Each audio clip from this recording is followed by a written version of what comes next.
জয় শ্রীকৃষ্ণ। রাধে রাধে, হরে কৃষ্ণ। শুভ সকাল। এটা কিন্তু আজ সকাল থেকেই আমি ভিডিওটা শুরু করছি।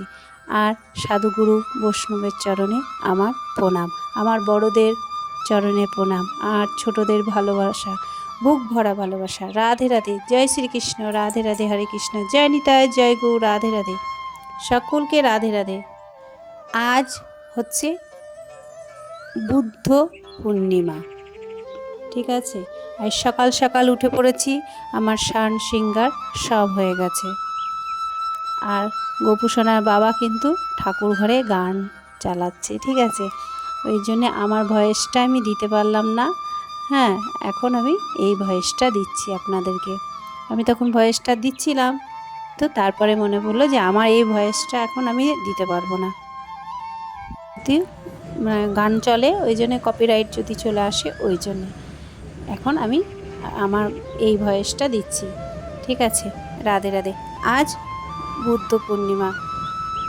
সকালবেলাতেই দেখুন আমি আপনাদের সঙ্গে গল্প করার জন্যে ক্যামেরাটা নিয়ে নিয়েছি হাতে, আপনাদেরকে গোপুসোনাদেরকে দেখাবো, ঠিক আছে।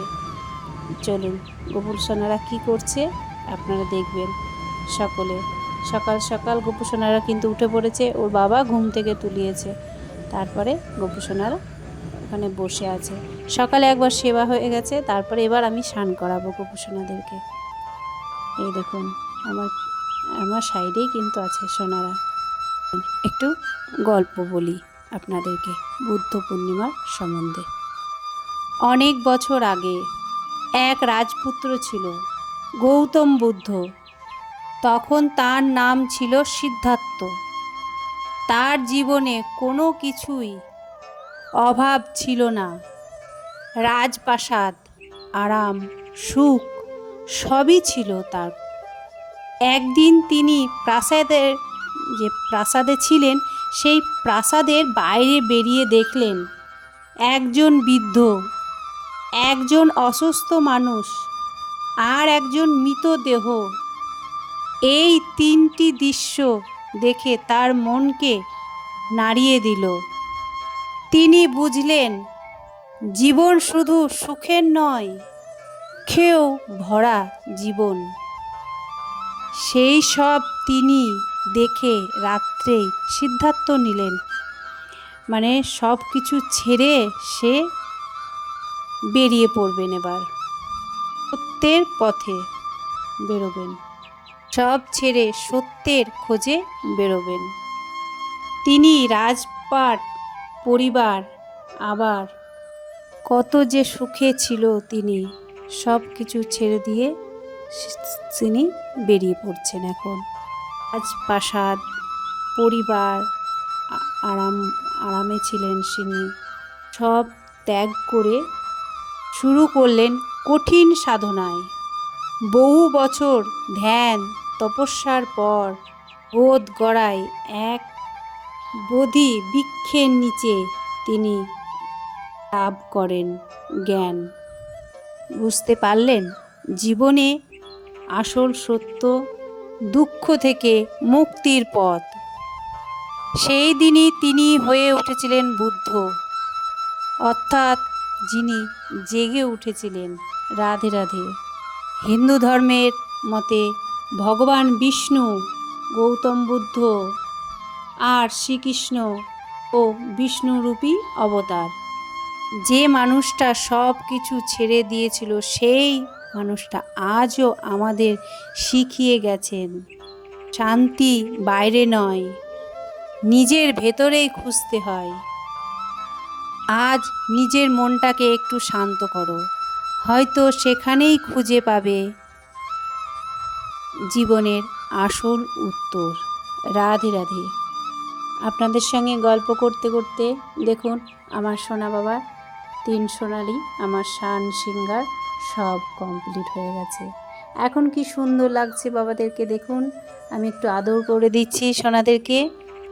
সোনাদেরকে দর্শন করুন। বুদ্ধ পূর্ণিমার দিনে না সবাই অনেকে ঘরে ঘরে নারায়ণের পুজো দেয়, তাই আমাদের বাড়িতেও কিন্তু আজকে নারায়ণের পুজো আছে। তাই আমি সোনা বাবাদেরকে আগে সেবা দেব, তারপরে ওর বাবা আরতি করবে, সব কিছু হয়ে যাওয়ার পরে তারপরে ঠাকুরমশাই আসবে, তারপরে নারায়ণের পুজো হবে। এই দেখো সোনা বাবাদেরকে আমি ফল সেবা দিয়ে দিয়েছি, ভোগ লাগিয়েছি। এই দেখো ওর বাবা কিন্তু সোনাদেরকে আরতি করে দিচ্ছে। ওং ভগবত বাসুদেবায় নমঃ, ওং ভগবত বাসুদেবায় নমঃ, ওং ভগবত বাসুদেবায় নমঃ। হরে কৃষ্ণ কৃষ্ণ কৃষ্ণ হরে হরে, হরে রাম রাম রাম হরে হরে। আমি কিন্তু এই মন্ত্র বলে আমি সোনাদেরকে ভোগ লাগাই, আরতি করি, মহামন্ত্র বলেই আমি সব কিছু করি। ওর বাবা গোপু সোনার বাবাই কিন্তু আরতি করে দিচ্ছে। এই দেখো সোনাদেরকে দর্শন করে নাও, ভোগ দর্শন করো, ভোগ দর্শনে দুর্ভোগ কাটে। আমার সোনা বাবাদেরকে কিন্তু আমি প্রত্যেক দিনই স্নান করাই, প্রত্যেক দিন স্নান শৃঙ্গার করিয়ে আমি কিন্তু জামা পরিষ্কার করে, আজ কিন্তু সোনা বাবা নতুন জামা পরেছে, আমার মাধব সোনা নতুন জামা পরেছে, আর ভূপাল সোনার জামা ছিল ওটাই পরেছে। ঠিক আছে, এই দেখুন আরতি নিয়ে নিচ্ছি আমরা।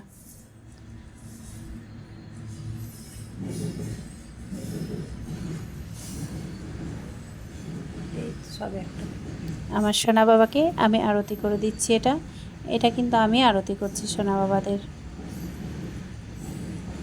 আরতি করে দিলাম সোনা বাবাদেরকে।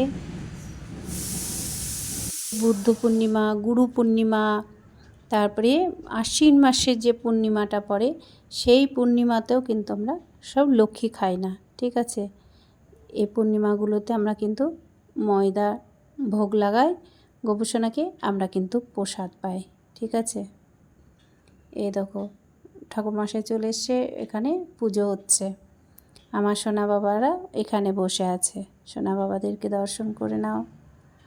আর ধুমো দেওয়া হচ্ছে তো ওই জন্যে একদম ধুমোতে ঘর একদম মহ হয়ে গেছে, প্রচণ্ড ধুমো হয়েছে।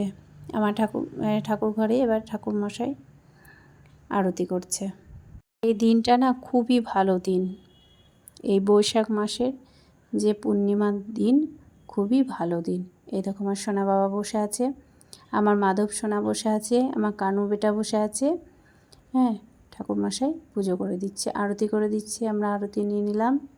এটা কিন্তু ঠাকুরমশাই আরতি করছে, ঠাকুরমশাই পুজো দিচ্ছে, আমরা গোপু সোনাদেরকে আরতি দিয়ে দিলাম। এমনিতে প্রত্যেক দিনই খুব সকাল সকাল উঠি, তা আজকের দিনটাতে না আরও অনেক সকালে উঠতে হয়েছিল, তার কারণ ঠাকুরমশাই আসবে, পুজো করবে, আবার এইদিকেও আমার ঘরের পুজো আছে, আর এটা শাশুড়ি মায়ের ঘরে পুজো হচ্ছে। ঠিক আছে, ঠাকুরমশাই নারায়ণ শিলা এনেছিলেন, তাই একটু মাথায় ঠেকিয়ে দিচ্ছেন, ছেলেদের মাথায়, বাড়ির ছেলেদের মাথায়। আমার শাশুড়ি মাও নিলেন, সে বড় তো ওই জন্যে নিলেন। পুজো কমপ্লিট করার পরে আমি এই দেখুন ময়দা মেখে, ময়দা ভেজে রেডি করে নিলাম। এবার সোনাদেরকে ভোগ দেব, তারপরে আবার প্রসাদ পাবো। এই দেখুন ময়দা করেছিলাম, আর মিষ্টি আর আলুর দম, এটা কিন্তু আলুর দম করেছিলাম, আলুকে সেদ্ধ করে তারপরে আলুর দম করেছিলাম। আর এই দিনগুলোই না নিরামিষ খাওয়া খুবই ভালো, যে যে পারবেন একটু নিরামিষ খাবেন, আর না পারলে তো কিছু করার নেই। আর আমরা তো এমনিতেই নিরামিষ খাই। হ্যাঁ, প্রসাদ পাই, সোনাদেরকে ভোগ লাগিয়ে তারপরে আমরা প্রসাদ পাই।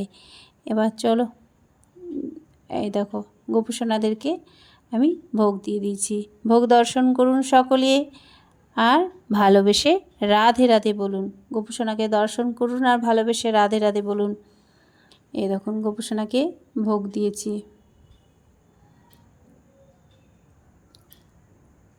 এটা কিন্তু দুপুরের ভোগ সোনাদের, আর আমাদেরও সেই দুপুরেরই ভোগ হচ্ছে, মানে আমাদের পুজো, এদিকে ঘরের পুজো, তারপর ব্রাহ্মণ ঠাকুরমশাই এসে পুজো করবে, আমাদেরও এটা ওটা করতে করতে আমাদেরও সেই দুপুর হয়ে গেছিলো।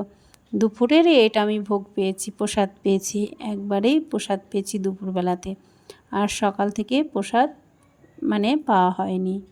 ঠিক আছে, এবার আমার সোনাদ বাবাদেরকে আমি খাইয়ে দিচ্ছি, আবার পরে ভিডিওতে দেখা হবে। রাধে রাধে।